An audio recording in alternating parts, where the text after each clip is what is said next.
passing through the forest, the two princes were suddenly confronted by a tremendously big, ugly Rakshasa who had no head or feet.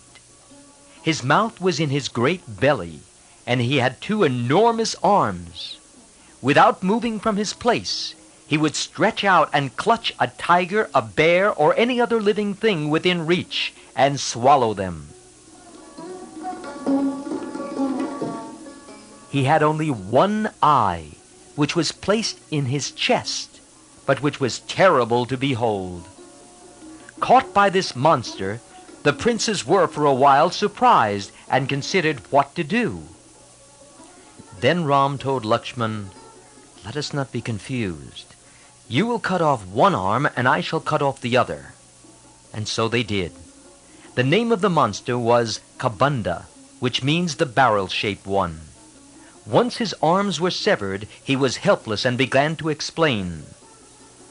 "On account of my evil deeds, I was cursed by Indra, the king of the gods, to bear this form and this name. I believe you are Ram and Lakshman. Indra promised me freedom from the curse when you two would come and cut off my arms and offer this body of mine to the fire." The princes thus set fire to his body, as desired by the unfortunate monster, and there arose from the flames a lovely being which entered a heavenly chariot and ascended to the celestial world. Before going, he said to Ram in his real voice, "You will assuredly regain Sita. Go to the beautiful banks of the Pampa River and seek the help of Sugriva, who is living there on the Rishyamukh hill. Driven out of the kingdom by his brother Vali, he lives in constant fear and danger.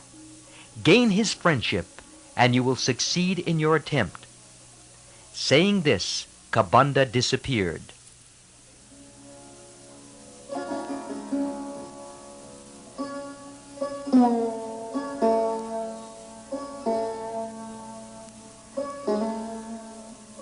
Ram and Lakshman now went forward in the direction of the Pampa. In that lovely region, they visited the ashram of the aged nun Shabari, the disciple of sage Matanga, and accepted her hospitality.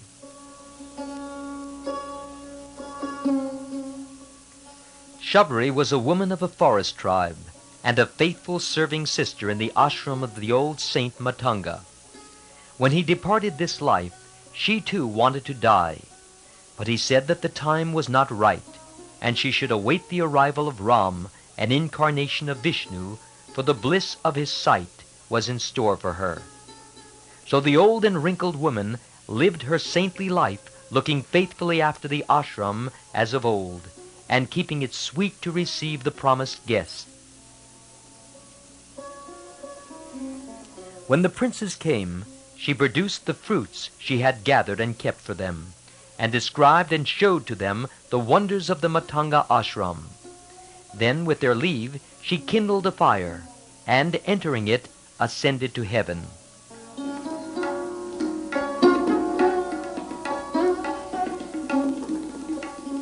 The princes then thought over what should be done next. Then Ram said, "Lakshman, I am beginning to think that we shall succeed. Let us search the forest for Sugriva to obtain his help." They went all over the Pampa area. The place was lovely, but the loveliness of the spot and the animals, birds, trees, and creepers only increased Ram's grief. Every beautiful object wrung his heart and made him think, how much would Sita have enjoyed this? Lakshman tried to revive his spirit and said, "Ravan cannot escape. It is certain we shall kill him and redeem Sita. But it is not proper that you should thus despair. If we lose a precious thing, we should work for its recovery with perseverance. Sometimes our very affection becomes our enemy. Too much love brings on grief, and grief weakens effort. What need is there for me to tell you all this? You already know it. Let us not lose hope. Let us forget the grief brought on by love and bend our minds and body to exertion. Be hopeful. We shall succeed. Get rid of your sorrow, brother.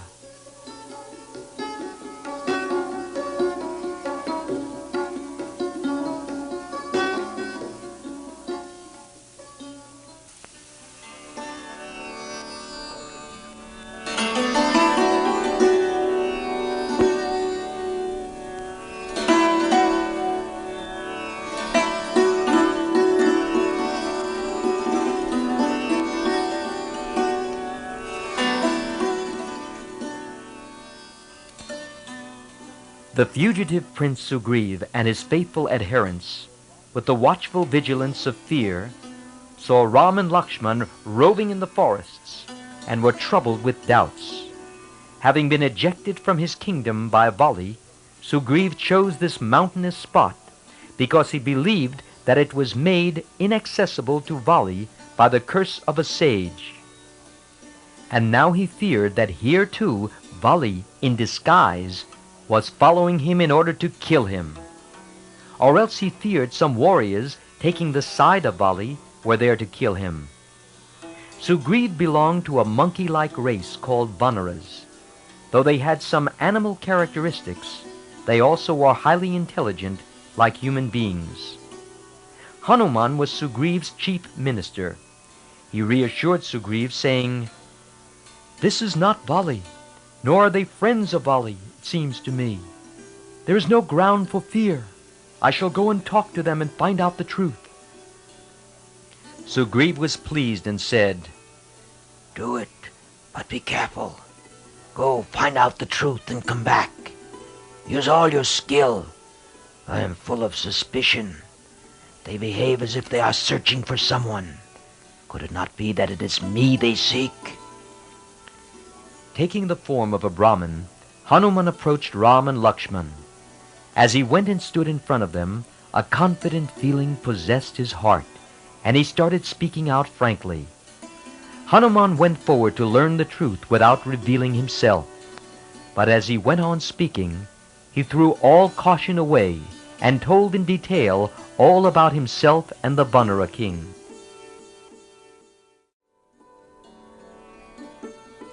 Looking at Ram and Lakshman, he was beside himself as a devotee in the presence of the Lord, and praised them. He said that he was a Vanara and had come there in disguise as desired by his king. He said, "O royal saints, your presence here fills my heart with joy. There is an aura around you, as if you were gods. I take it you are here in the forest for doing penance. But why have you come to this inaccessible spot? Please tell me who you are. This river and this forest are made lovelier by your presence. Your faces and forms are radiantly beautiful. The creatures in the forest look on you with reverence and awe. Your strength and courage are manifest. Who are you? From which country do you come? It is clear you are entitled by birth to rule some mighty kingdom, and yet you are dressed like ascetics. With matted hair and bark garments, you carry also bows and arrows. Why are you silent?" "Sugriva, the Vanara king, was driven out of his kingdom by his brother Vali and is hiding here. He is full of grief. I am his minister. My name is Hanuman. I am the son of Vayu, the wind god. As ordered by my king, I put on the appearance of a monk and am now here before you."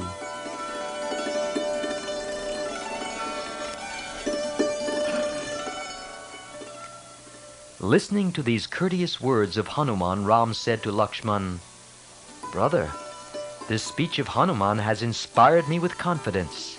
I trust him absolutely. Did you notice the beauty of his language and how correct and rhythmic his enunciation is? He speaks like one who has mastered the Vedic scriptures and the science of grammar. He is an ideal messenger. Fortunate is the king who has such a messenger.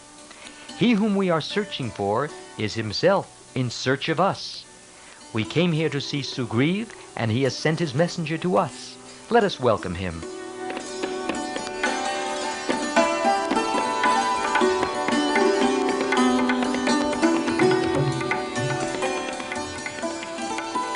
Then they began to talk freely to one another. Ram and Lakshman on the one hand, and Hanuman on the other, related their history, joys and sorrows, and hopes and fears.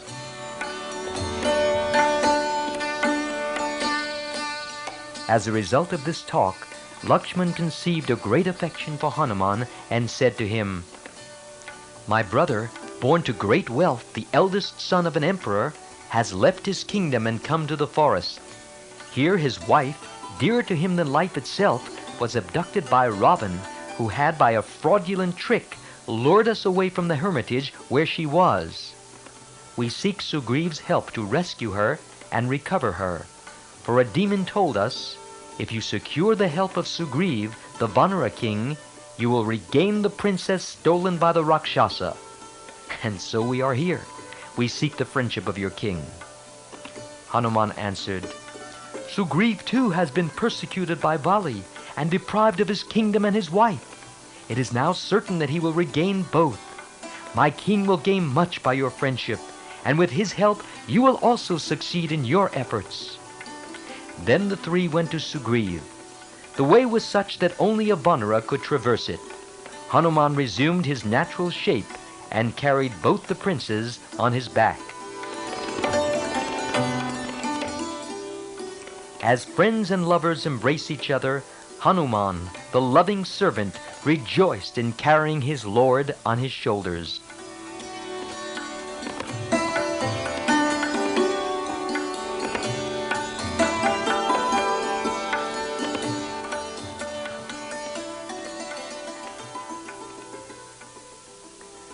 Ascending the Malaya hill, Hanuman went in advance to Sugriv, and announcing the visit of Ram and Lakshman, said, "Ram is a prince full of wisdom and virtue.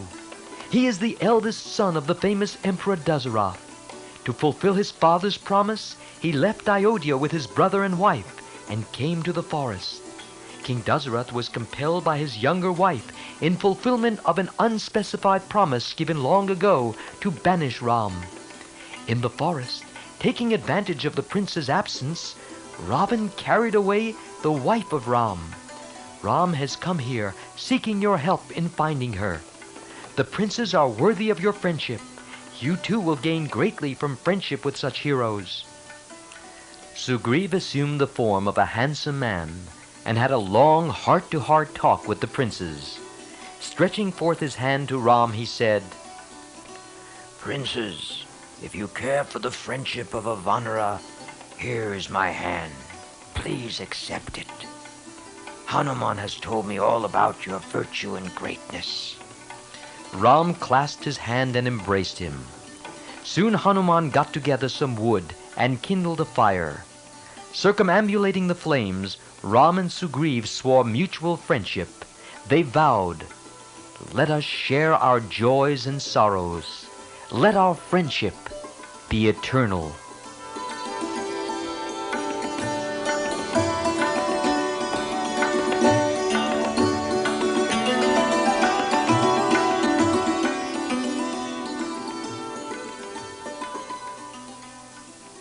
They cut down the branch of a tree, and sitting on it, Ram and Sugriv were engaged in cheerful talk, and so too were Hanuman and Lakshman, seated on another. Sugriv narrated the story of his life, how greatly he and his elder brother, the mighty Vali, were once devoted to one another, and how malignant fate had, through no fault of Sugriv's, made deadly enemies of them. It had come about this way.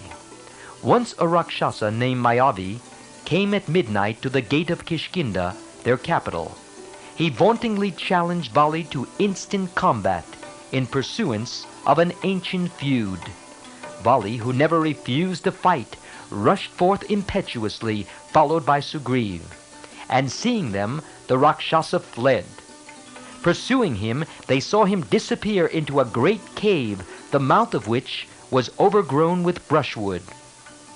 Vali ordered Sugriv, exacting an oath from him, to wait at the entrance for him, and plunged into the darkness of the cave after the foe. Sugriv waited long, but no Vali came out.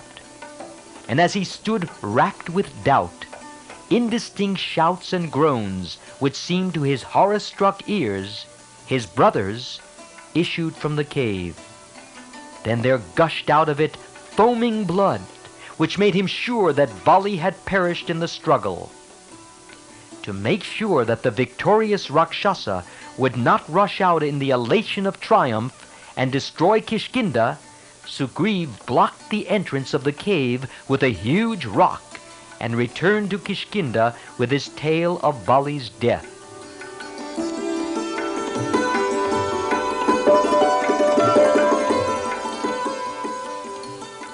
As a state without a king invites disaster, he was persuaded by the ministers and elders to occupy the vacant throne.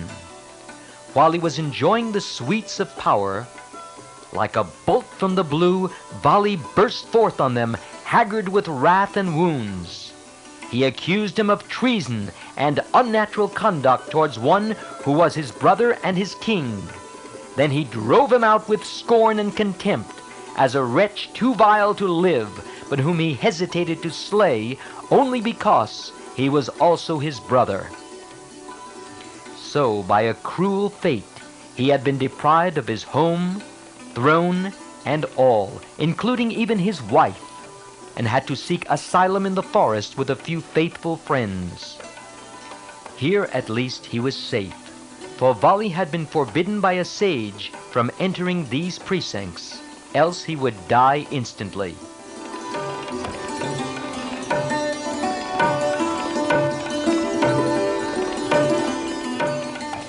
Sugriva concluded his story with a piteous appeal to Ram. For fear of Vali, I am a wanderer in the forest.